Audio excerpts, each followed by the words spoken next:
Que dire après les propos émouvants et profonds du ministre de l'Intérieur, Jean-Baptiste Tine. Je lui ai dit ça tout à l'heure. J'ai connu Jean-Baptiste Tine par l'entremise du colonel Abdoulaye Aziz Ndao, que j'ai eu l'honneur de défendre lorsqu'il était en arrêt de forteresse. On a discuté et il m'a parlé du général Jean-Baptiste Tine. Mais lorsque je l'ai côtoyé plus tard, je lui ai dit ça tout à l'heure, après quelques années, l'estime que j'avais pour lui n'a cessé de croître depuis lors. Et il m'est choisi de faire un témoignage vrai et objectif sur cette personne-là que je considère comme étant un monument dans ce pays, une référence pour nous qui sommes de la jeune génération. Nous continuerons à apprendre de lui. Et je lui ai dit ça tout à l'heure. Je vais devoir vous acculer tout le temps en prenant conseil auprès de vous. Parce que je sais que de vous jaillira la lumière.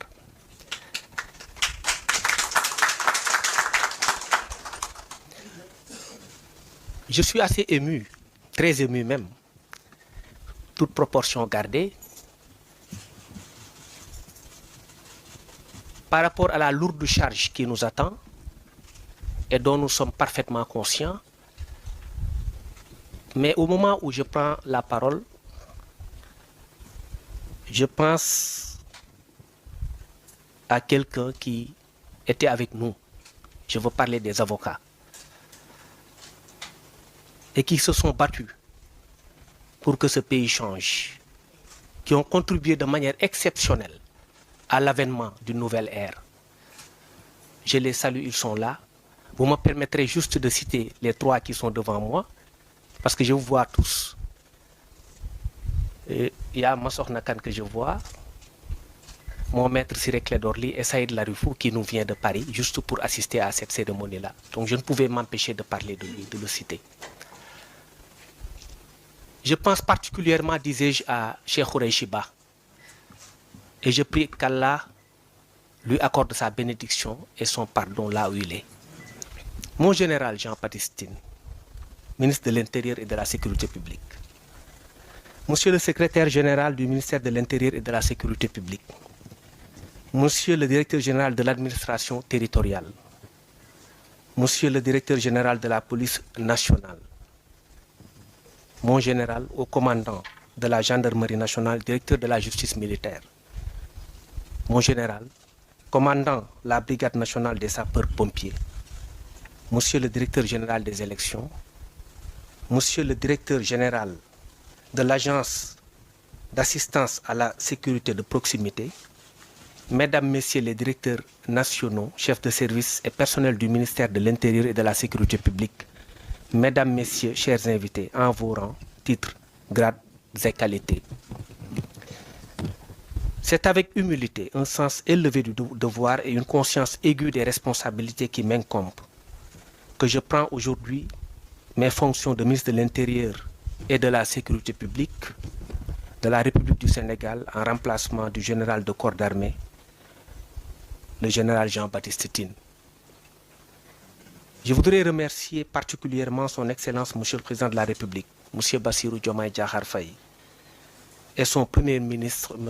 Ousmane Sonko, pour la confiance placée en notre personne. Cette nomination nous honore.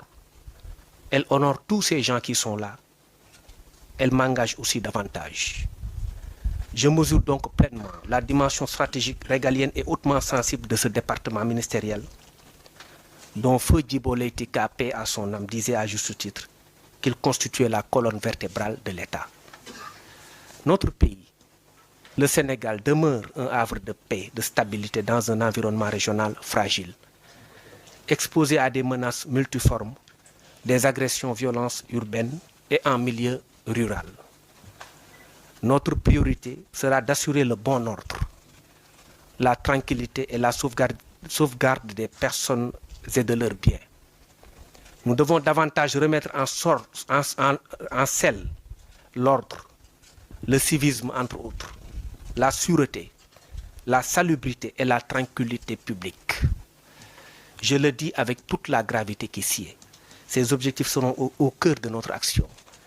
La discipline, l'amour du bien commun, l'amour de la patrie sont des vertus qu'il nous faut ressusciter avec fracas. Je rends un hommage à nos forces de défense et de sécurité, à notre administration territoriale et à tous nos collaborateurs et partenaires. Je leur renouvelle toute mon affection et les rassure qu'ils trouveront en nous un collaborateur sincère et prêt avec eux à atteindre les objectifs qui nous sont assignés, le tout sous la haute direction du président de la République et de son Premier ministre. Il nous faut une doctrine du service public et non de la puissance publique. Le droit administratif, comme vous l'avez compris, a évolué. On est parti d'un droit administratif de la puissance publique à un droit administratif du service public, c'est-à-dire un service public au bénéfice de tous les Sénégalais. Nous devons donc créer un climat propice à la réussite de nos actions. C'est dire que la concertation, le dialogue dynamique et constructif avec de larges consensus seront les outils avec lesquels nous comptons mener notre action. Au personnel du département, je réaffirme mon engagement et ma disponibilité pour une franche et fructueuse collaboration dans l'intérêt exclusif des Sénégalaises et des Sénégalais. Vous trouverez en nous une écoute attentive et aucun effort ne sera de trop afin de vous garantir des moyens et un environnement de travail propice à la production de résultats pour le bien-être de nos concitoyens et de ceux qui vivent parmi nous. Aux acteurs politiques et à la société civile, ma porte vous sera grandement ouverte de tout temps. Je puis vous rassurer de ma disponibilité et ensemble, nous mènerons la barque à bon port. À cela, j'associe aussi les guides religieux, comme l'a précisé tout à l'heure le général Jean-Baptiste Tine. À tout le peuple sénégalais, nous serons à votre service. Je vous remercie.